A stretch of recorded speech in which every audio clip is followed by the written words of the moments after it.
Class 9th fundamental unit of life जो आपका cell chapter चल रहा था उसमें अब हम देखने जा रहे हैं गोल्गी एपरेटस के बारे में। ठीक है, अभी तक आपने क्या देखा कि सेल में जो आपका एंडोप्लाज्मिक रेटिकुलम था जिसमें रफ एंडोप्लाज्मिक रेटिकुलम क्या कर रहा था, प्रोटीन का सिंथेसिस कर रहा था, एंड आपका जो स्मूथ एंडोप्लाज्मिक रेटिकुलम है उसमें क्या होता है, लिपिड सिंथेसिस हो रहा था। वहां से बनकर वेसिकल्स के थ्रू क्या हुआ, वो गोल्गी तक आ गया, गोल्गी एपरेटस तक आ गया। अब आगे की प्रोसेस हम देखने जा रहे हैं कि अब क्या होगा, उनका फेथ क्या होगा। ठीक है, तो ये जो साइंटिस्ट हैं, ये जो साइंटिस्ट आपको दिख रहे हैं, इनका क्या नाम है, इनका नाम है कैमिलियो गोल्गी। ठीक है, इन्हीं के नाम के ऊपर इनका नाम क्या है, कैमिलो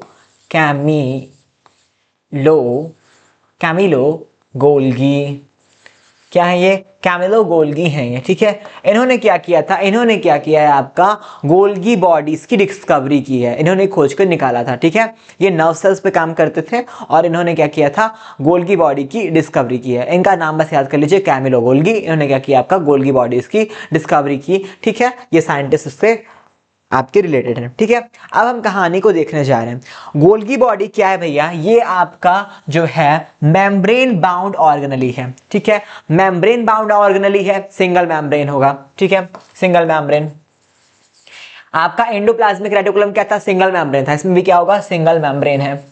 क्या इसमें सिंगल मेम्ब्रेन है। ठीक है, और जो भी मेम्ब्रेन बाउंड ऑर्गेनली होती हैं वो कहां पाई जाती हैं, प्रोकैरियोटिक सेल्स में नहीं पाई जाएंगी, वो हमेशा कहां पाई जाएंगी, यूकैरियोटिक सेल्स में ही पाई जाएंगे। ठीक है, इतना नोट कर लीजिए। क्या है, आपका सिंगल मेम्ब्रेन है, गोल्गी बॉडीज जो होती हैं वो मेम्ब्रेन बॉन्डेड ऑर्गेनली है, और कहां पाई जाएगी, ये आपकी यूकैरियोटिक सेल्स में पाई जाएगी। ठीक है, कहां पाई जाएगी, यूकैरियोटिक सेल्स में पाई जाएगी। ये क्या होगा, आपका जो ये है series of flattened stacked pouches called cistern. ठीक है, आप बैलून होता है ना, उसमें से जब हवा निकाल देते हैं तो पचका हुआ जो होता है, ठीक है, पचका हुआ बैलून जो होता है, ऐसा पचका हुआ जो बैलून होता है वैसा आपका सीरीज में जब उसको अरेंज कर दें पचके हुए बैलून्स को, वैसा कुछ ही देखने को आपका गोल्गी एपैरेटस लगता है। देखने में ऐसा है कुछ ये लगता है। ठीक है, जैसे आप बैलून को ऐसे कर दें तो उसे हम क्या बोलते हैं, सिस्टर्ने बोलते हैं। इसे हम क्या बोलेंगे, सिस्टर्ने बोलते हैं। ठीक है, अब क्या होता है कि आपका जैसे सेल है,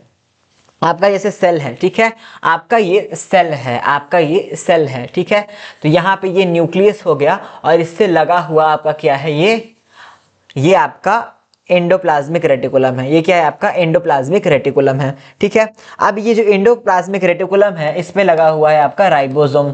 ठीक है, ये न्यूक्लियस हो गया, ये आपका एंडोप्लाज्मिक रेटिकुलम, तो ये लगा हुआ है आपका कौन, राइबोसोम। ये लगा हुआ है आपका राइबोसोम। ठीक है, जिससे राइबोसोम लगा उसे हम क्या बोलते हैं, रफ एंडोप्लाज्मिक रेटिकुलम। क्या बोलते हैं इसको हम, रफ एंडोप्लाज्मिक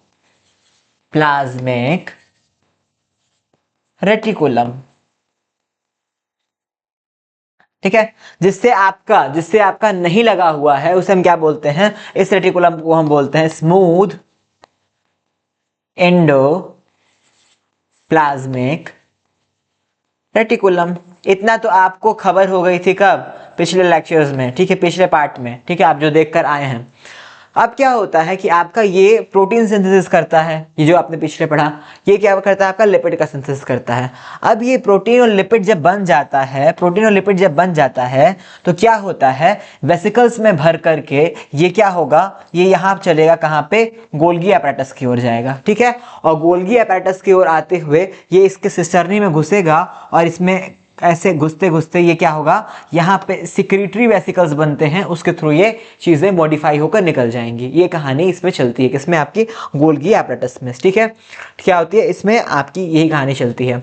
तो डेस्टिनेशन क्या होगा, जो भी आपका बन के आ रहा है, सिक्रीटरी वेसिकल्स में बन रहा है सामान, जो आपका मॉडिफाई पैक हुआ है, उसका डेस्टिनेशन क्या होगा, या तो लाइबोसोम्स होंगे, ठीक है, या प्लाज्मा मेम्ब्रेन के पास जाएगी, या वो जो चीजें हैं जहां भी सेल के बाहर रिक्वायर्ड है वहां उसे भेज दिया जाएगा। ठीक है, सेल के बाहर जहां रिक्वायरमेंट है उसकी, वहां वो चीजें जो पैक होकर जा रही वो भेज दी जाएंगे। अब हम क्या करने जा रहे हैं, फंक्शंस देखने जा रहे हैं, किसका, गोल्गी एपैरेटस का। फंक्शंस क्या है भैया, ये जो होता है लाइसोसोम के फॉर्मेशन में, लाइसोसोम्स क्या होते हैं इसके लिए एक पार्ट हम डेडिकेट करेंगे, उस पर आप देख लीजिएगा।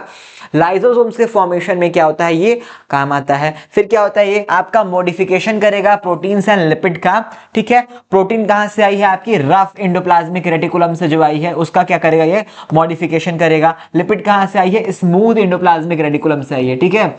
Rough ER and smooth ER, ठीक है। लिपिड कहां से आई है, स्मूथ ईआर से आई है। प्रोटीन कहां से आई है, रफ ईआर से आई है, ठीक है। फिर क्या करेगा, ये पैकेजिंग वेसिकल्स बनाता है और उसकी डिलीवरी कराता है जहां पे आपको रिक्वायरमेंट हो, ठीक है। प्लाज्मा मेम्ब्रेन के पास रिक्वायरमेंट होगी तो वहां भेज देगा, उसकी रिक्वायरमेंट सेल से बाहर होगी तो वहां भेज देगा, लाइसोसोम को होगी तो वहां भेज देगा। तो ऐसे ये क्या करेगा, आपका मॉडिफाई करेगा, पैक करेगा एंड डिलीवरी करने में ये आपका हेल्पफुल होता है। कौन, आपका एंडोप्लाज्मिक रेटिकुलम, ठीक है। और ये क्या एक और काम करता है, क्या करता है, ये आपकी जो सिंपल शुगर्स हैं, सिंपल शुगर को ये क्या करता है, आपका कॉम्प्लेक्स शुगर में कन्वर्ट करता है। कौन, आपका गोल्गी एपरेटस सिंपल शुगर को कॉम्प्लेक्स शुगर में ये कन्वर्ट करता है, ठीक है। एक आप जनरल चीज ये भी याद कर लीजिए जो आपके पीवाईक्यूज में भी आपको मिल जाती है, चीजें पूछ लेती है। आई होप आपको जो गोल्गी एपरेटस का ये पार्ट है समझ में आया होगा। कुछ भी चीजें समझ में नहीं आती, बेस्ट होगा कि वीडियो को रिप्ले कीजिए। फिर भी समझ में नहीं आता तो कमेंट सेक्शन में पूछ लीजिए, आपको बता दिया जाएगा। अगले पार्ट में देखिए लाइजो